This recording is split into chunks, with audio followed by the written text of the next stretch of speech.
¿cómo están?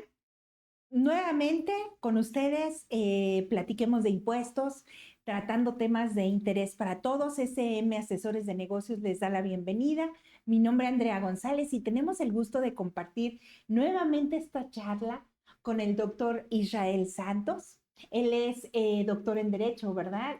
Sí. Investigador de tiempo completo de la UNAM. Y bueno, ¿qué creen? Hicimos un podcast acerca de lo que era la tributación en el ámbito internacional de los servicios digitales. Ahora vamos a ver en específico la parte de México, ¿cierto, Isra? Así es, correcto, Andrea. Pues muchísimas gracias por la invitación, por tenerme aquí de nueva cuenta. Y Es un pues, gusto. no, al contrario, el gusto es mío y yo encantado de venir a platicar, pues un poco cuál ha sido la respuesta o la Ujú. solución que se ha dado por el legislador mexicano. Ok. Fíjate que, tú dime, perdón. No, no, no, no, no. Yo Adelante, ya me nada iba a más. arrancar. Nada más para los, pues, nuestros escuchas, ¿no? Que a lo mejor no vieron el otro podcast. Sí. Nada más un poquito de antecedente para que sepan de qué empresas hablamos cuando es de servicios digitales. Justo, muy, Un muy poquito, interesante la pregunta, sí, ok. para poder recordarles al Recordar auditorio, cuando nosotros exactamente. hablamos de toda esta prestación de servicios digitales o de la economía digital, nos estamos refiriendo a aquellos servicios que Ujú. nosotros contratamos en nuestro día a día, cuando, por ejemplo, descargamos una canción en estas plataformas como Spotify, Apple Music, Tidal, o cuando vemos una película o una serie en estas plataformas de HBO o Netflix o Disney Ujú. Plus, todas estas que están tan de moda. O, por ejemplo, cuando nosotros contratamos un servicio para transportarnos como Uber o Didi o Cabify. Es decir, nos referimos a todos estos modelos de negocio digital que cada vez más están en nuestro día a día y que pues utilizamos en la cotidianeidad. Justamente esa Ujú. es los servicios sobre los cuales nuestro legislador mexicano en Ajá, 2020 ajá. reformó dos leyes de los dos principales impuestos que a nivel federal tenemos en nuestro país, el impuesto al valor agregado, el IVA, Ujú. y el ISR, el impuesto sobre la renta. Ok, pues creo que ya no nos queda duda a qué nos referimos. Ahora sí, entrando en materia, pues si gusta seguir con esta parte, partiendo de la reforma y vamos a Sí, tratar de llegar hasta el cómo está ahorita legislado, cómo más o menos se está pagando. Claro que es una plática, ¿no? Y a lo mejor en un futuro nos animamos a hacer un taller, buenísimo, claro que ¿no? sí, pues sí. Estaría padre, pero Muy, bueno, platícanos, sería Isra. una muy buena idea. A ver, entonces empezamos primero por la parte de la ley del Ah, impuesto sobre la renta. ok. Como sabemos, el impuesto sobre la renta es un impuesto directo, es decir, grava nuestro ingreso, nuestra Ujú, utilidad, nuestra riqueza. Ok, ujú. en esta ley, el artículo 113A Ajá. creó un régimen que se conoce como régimen fiscal de plataformas tecnológicas Ujú. y aplicaciones informáticas, es decir, para todas Para estas todas empresas estas. que estábamos mencionando anteriormente. Ujú. ¿Cómo lo hizo? Lo hizo a partir del denominado esquema de economía colaborativa o economía de Mm, plataforma. Y se preguntarán ustedes, ¿qué es ¿qué la es esto? economía colaborativa? Ujú, ¿No? ¿Qué es eso? ujú, Básicamente es un modelo de negocios. Yo siempre lo explico como un triangulito en ujú, donde identificamos a tres agentes o a tres actores. Uno primero, que es un prestador de servicios, es decir, va a ser esa persona que va a ser el conductor del Uber o, por ejemplo, el repartidor del alimento preparado que nos lleva a nuestro domicilio ujú, o, por ejemplo, una persona que pues tiene otra casa, una segunda casa y la quiere ujú, alquilar a través de estas plataformas como ujú. Airbnb. Es decir, Ok, ese es el que está prestando un servicio.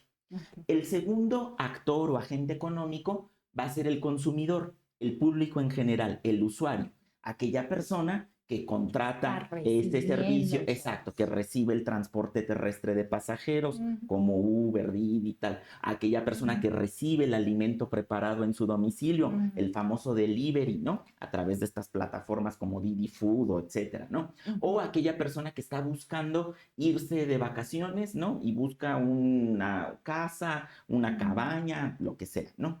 Ok, entonces tenemos prestador de servicio y usuario. Y entre ellos dos, por eso decía yo lo explico como un triangulito, está una plataforma tecnológica o una aplicación informática que conecta al prestador del servicio con el usuario. Y esa es la economía colaborativa. Cada quien colabora con algo. el usuario consumidor va a poner el recurso económico pues para obtener ese servicio. El prestador del servicio es el que pone pues los materiales, el servicio, el trabajo, a veces hasta el equipo o la herramienta. Pensemos en un conductor de Uber, que muchas veces pues son ellos mismos los que alquilan o propietarios pues de la unidad del vehículo.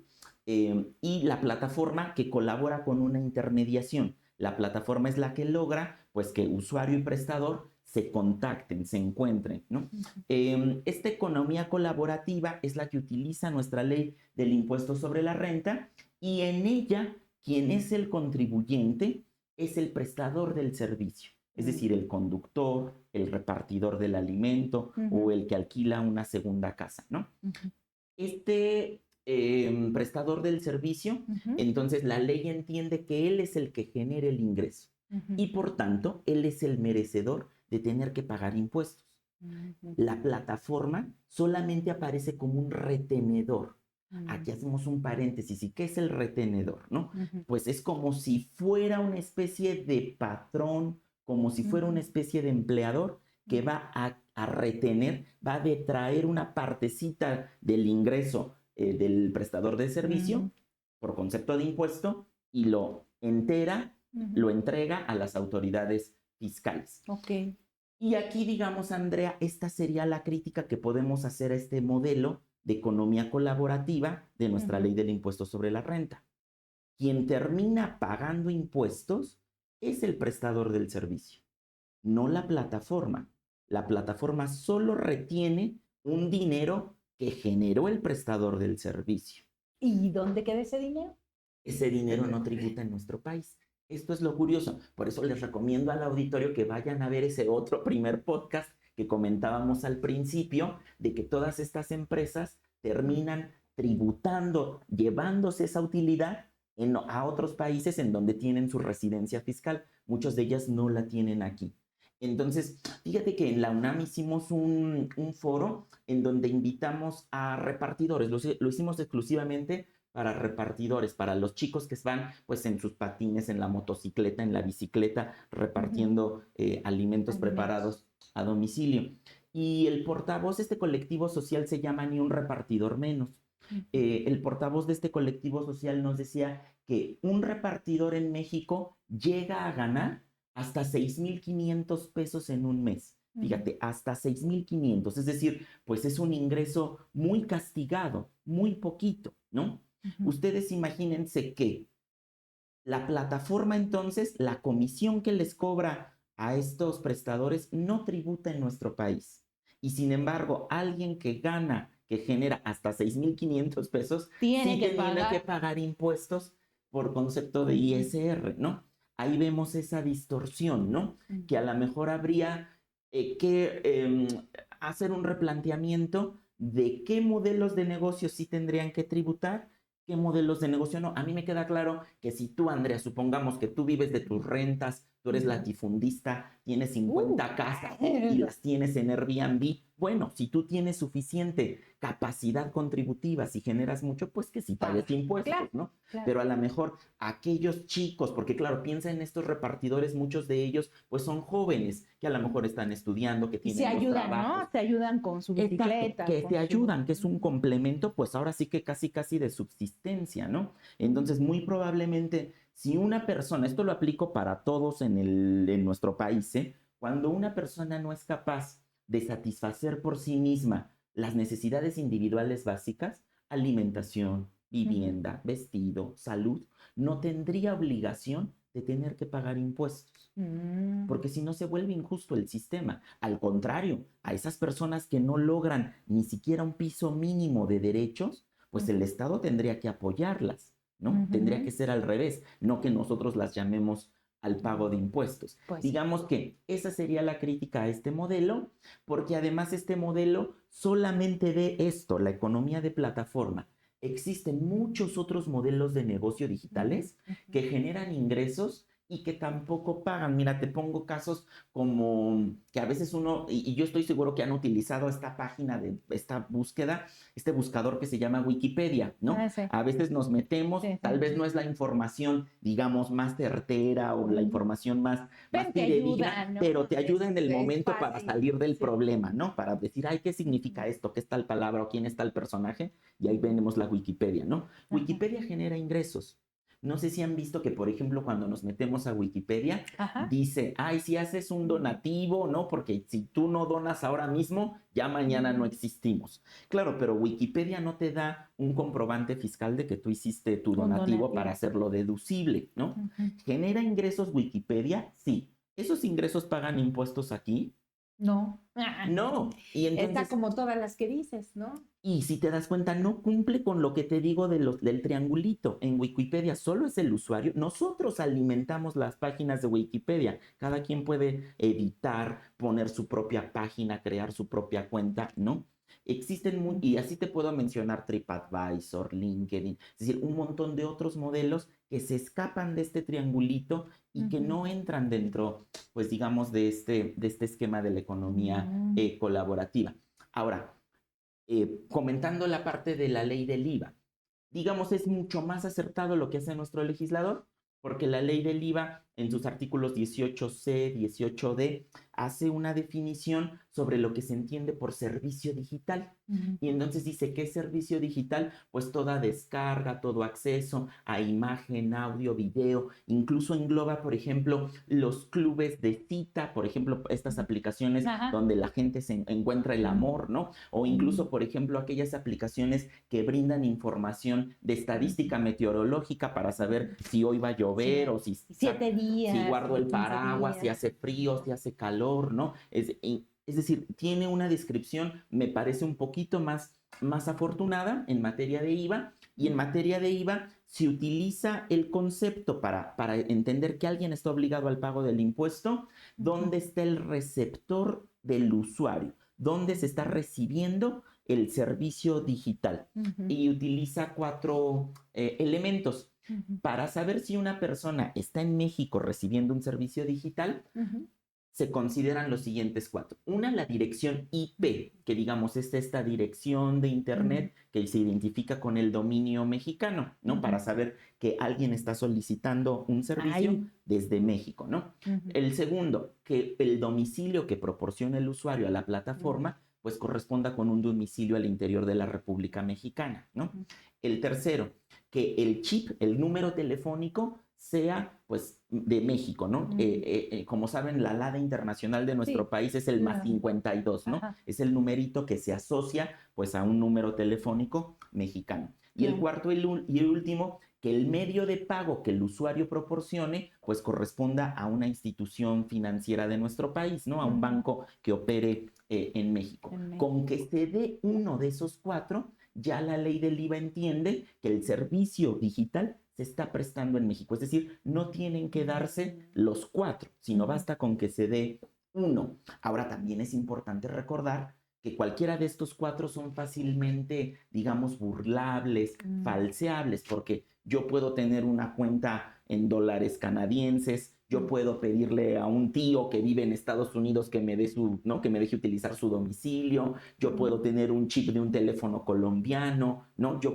Hay aplicaciones que te permiten Así. falsear tu IP, ¿no? Que Ujú. pueden hacer al resto creer que tú estás en China o en Indonesia y realmente estás en México. Ujú. Pero bueno, lo correcto, lo común sería que pues cuando contratamos estos servicios, cuando descargamos de Netflix, pues generalmente damos nuestros datos verídicos, certeros, ¿no? Ujú. Ahora, ¿qué ocurre con la ley del IVA? Un poquito lo mismo, como sabemos, es un Ujú. impuesto que grava el El consumo, ¿no? consumo. Todo lo que Ujú. nosotros gastamos. Entonces, claro, quien absorbe la carga económica del impuesto, pues es el consumidor final, ¿no? Exacto. Realmente la plataforma únicamente tiene un carácter también de retenedor. Ujú. Únicamente la plataforma pues recolecta ese dinero, ese 16% que pagamos nosotros como Por los consumidores cuando descargamos exactamente la canción, la serie, la película, lo que sea, ¿no? Y realmente la plataforma solamente entera ese dinero. Es decir, volvemos un poquito a donde regresábamos, ¿no? Muchos de estos negocios realmente no terminan absorbiendo ellos, pues, la carga fiscal que correspondería, ¿no? Sino que se recargan pues en el prestador del servicio para el caso del ISR o en el consumidor para el caso del impuesto al valor agregado. Qué interesante. Qué interesante porque, bueno, los flujos que nos comentas creo que para todos son conocidos. Lo que no es conocido y a lo mejor no teníamos tan palpable era que en alguna de las partes del triángulo pues se vuelve incluso poco equitativo, ¿no? Porque ¿cómo es posible que empresas de este tamaño, de esta magnitud, pues no hagan el pago del impuesto que corresponde en el territorio donde obtienen el ingreso, ¿no? O Justo. sea, Imagínate qué preocupante. Digo, en los casos que te estoy diciendo, por ejemplo, muchas de estas de transporte terrestre ya se han empezado a dar de alta. Pero te cuento algunas otras que uno dice, ¿y por qué no pagan? ¿No? OnlyFans, si han escuchado esta, ¿no? por Esta ahí creo aplicación, que... ¿no? De páginas de contenido un Sí. poco más caliente o más exclusivo, ¿no? Cobra un 20% al creador de contenido digital. Si tú quieres tener, Andrea, tu cuenta de OnlyFans, OnlyFans te va a cobrar 20% de comisión. Te la cobra a ti, pero ese 20% no paga No es impuestos aquí, para México. paga impuestos en su residencia, que es Irlanda. Muchos de estos creadores de contenido digital que tienen cuentas de OnlyFans generan en México hasta más de 1 millón de pesos al mes. Tú imagínate, tan solo el 20% que va para la plataforma Caray, no. son 200,000 pesos. 200,000 que pasan libres, así. No pasan por el filtro fiscal del Estado, ¿no? Y como yo un poco comentaba en aquella vez que me invitaste en el otro podcast, pues yo creo que lo importante sería no generar esas distorsiones, ¿no? De ver que el chico que está con su bicicleta repartiendo alimentos, Ese sí ese tiene que sí pagar. tiene que pagar, ¿no? Pero a lo En mejor una no, quien plataforma. genera cantidades millonarias, ¿no? Ese no paga, ¿no? Ahí es cuando a veces se puede volver injusto, ¿no? Y también eso merma nuestra cultura contributiva, ¿no? Ahí yo, ¿por qué voy a pagar? Pues si los grandes no pagan, Sí. ¿no? Mucha gente te dice eso, ¿no? O sea, las empresas, Claro, las grandes empresas están protegidas. Luego exacto, te ¿no? dicen, ¿no? Y no pagan. Y no pagan, ¿no? Entonces, claro, eso genera pues ese sentimiento, esa percepción negativa, ¿no? Social que tenemos respecto del pago de impuestos. Pero también por eso es importante, ¿no? Pues digamos que nosotros revisemos lo que tenemos de forma que realmente se cumpla con ese ideal de un sistema tributario que sea justo, que sea equitativo, ¿no? Que haya efectivamente una equitativa redistribución de la riqueza, ¿no? Cómo lograr una gran clase media, ¿no? O sea, yo no estoy diciendo hay que quitarles a las plataformas, ¿no? No, no se trata de eso, sino que todo mundo contribuyamos al gasto público, pues en nuestras respectivas proporciones, como deba de ser, ¿no? Y en tu respectivo rol, ¿no? Y en tu respectivo rol, claro, exactamente, ¿no? Y yo creo que nadie tendría por qué estar peleado, digamos, con esa idea, ¿no? Pues qué interesante. Oye, Isra, y digamos que ahorita, ¿hay alguna meta a futuro, algún plan, alguna propuesta aquí en México en lo específico para tener como que una reglamentación más efectiva sobre estos sectores? Ahora mismo, digamos, un poco lo que comentaba la vez anterior, se tendría que hacer una revisión de lo que ya tenemos. ¿Cuándo se va a hacer? No sabemos. Probablemente no se haga futuro porque no, como, bueno, más bien, como todos sabemos, pues nuestra actual presidenta pues ha dicho que no iba a haber pues una nueva Unos reforma incrementos, fiscal, ¿no? nuevos impuestos o una subida en los ya existentes, es decir, que lo que tenemos se va a quedar. Entonces, muy probablemente no se haga esa revisión, aunque el mandato o digamos el compromiso internacional que tenemos es que todos los países revisemos, pues digamos, la pertinencia de mantener nuestros regímenes fiscales como los tenemos. Y pues digamos, lo natural sería pues que el legislador mexicano hiciera lo propio, aunque te digo, parece ser que no se haga o por lo menos no en los futuros años. Pues bueno, nuevamente nos dejaste boquiabiertos. Información, la verdad, distinta, de primer nivel, porque nos hace pensar, ¿no? en realmente también poner nuestro granito de arena, dejarnos de esa mentalidad de que, ¿y por qué tengo que hacerlo? ¿Y por qué tengo que cooperar para el gasto público? ¿Y por qué si no, no lo van a gastar en eso? ¿Se lo van a llevar quién sabe dónde? O sea, al final del día, nosotros mismos somos los más interesados en que esto sea justo, ¿no? Y equitativo. Sí, claro, totalmente, porque tú imagínate, con todo lo que nosotros, eso poquito que nosotros ponemos, es con lo que el Estado subsiste, ¿no? Ujú, Ahora que están incluso constitucionalizados muchos de los programas sociales del actual gobierno federal, ujú. claro, ¿quién va a pagar en las futuras generaciones que si el programa de jóvenes construyendo el futuro o que si la pensión para el bienestar de los adultos mayores o que no, todo, alguien de algún lugar va a tener que salir, ¿no? Pues Los estemos a favor o estemos en contra, ¿no? Digamos, el pago de nuestros impuestos es lo que permite la propia existencia del Estado, es lo que permite asegurar que a futuro siga pues funcionando bajo el proyecto que se que se tenga, ¿no? tenga. Que el gobierno en turno vaya a tener, ¿no? Pues sí, es mucho más de lo que a lo mejor a veces cercamos, ¿no? Exacto. Pues Irra, muchísimas gracias Al nuevamente por contrario. estar con nosotros. Te quiero comentar que tenemos estas revistas Ah, que luego nos excelente. comparte Editorial G, se llama Buenísimo. Notas Fiscales. Y bueno, se las recomendamos porque trae muy buenos artículos. Cuando tengan oportunidad de revisar alguna, es una sugerencia buena. Y Sí. bueno, si no tienes algo más que agregar, te damos las gracias por haber estado aquí con nosotros. De verdad ha sido un honor compartir contigo esto. Creo que a nuestro auditorio le va a encantar el material. Y si tienen algún tema que quieran que compartamos, mándenlo en nuestros comentarios a este podcast o a nuestras redes que ustedes ya conocen. Platiquemos de impuestos es el nombre de este programa. Y pues bueno, esperemos verlos por aquí muy pronto. Hasta luego, Isra. Muchas gracias a todos.